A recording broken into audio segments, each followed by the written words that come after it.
chance. Now, this title has prophetic implications in terms of me not foretelling what it is that's going to happen in your life, but foretelling the truth of God's word to you and challenging you to make the most of every opportunity that God has given to you. The prophet Jonah was called by God. He was positioned by God. He was purposed by God and given a plan from God to fulfill and bring redemption to a group of people. But instead of following after the word of the Lord, Jonah turns and he runs in the other direction. He, in fact, goes to the furthest known point of the world in order to sail away and try to run from God. But what Jonah quickly realized is that his legs were too short to run from God. His arms were too short to box with God. And his ego and pride were too big and put him in a situation where he was about to experience his last chance.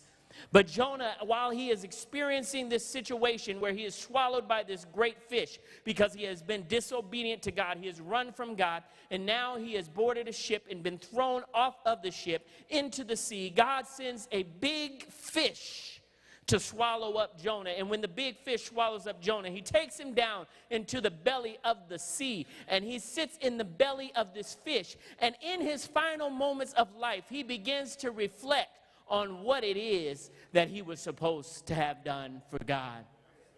I see this story many times, and Jonah was not the first, Jonah was not the last, in fact, to read his own obituary, but there was a man by the name of Alfred Nobel.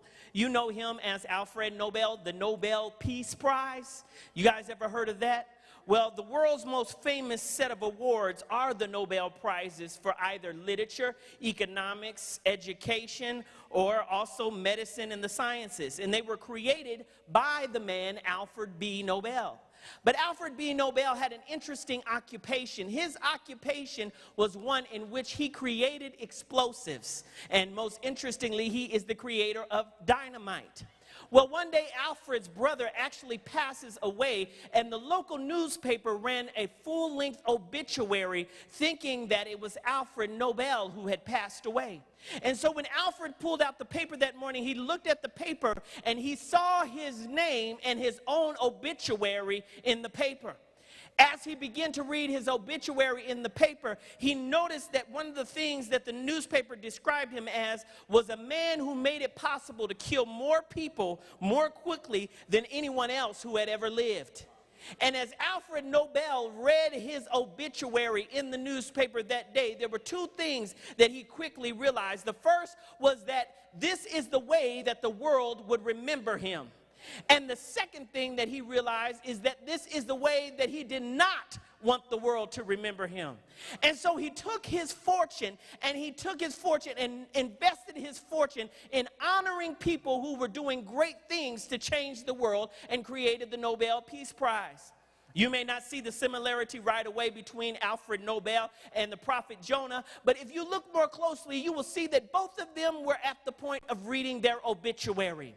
They were reading the ending of their life, and while they were reading the ending of their life, they were brought to a point where they had to make a decision. This is the last chance that I have. Am I going to rewrite my story, or am I going to let it fade into the abyss as not being known for doing anything that is well and anything that is positive?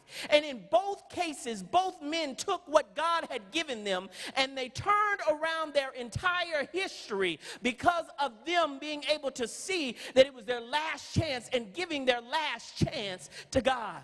And I've come today to tell you, not in some gaudy kind of way or some gloomy kind of way, that this is your last chance to get it right and to create an emotional decision that you will make in running to the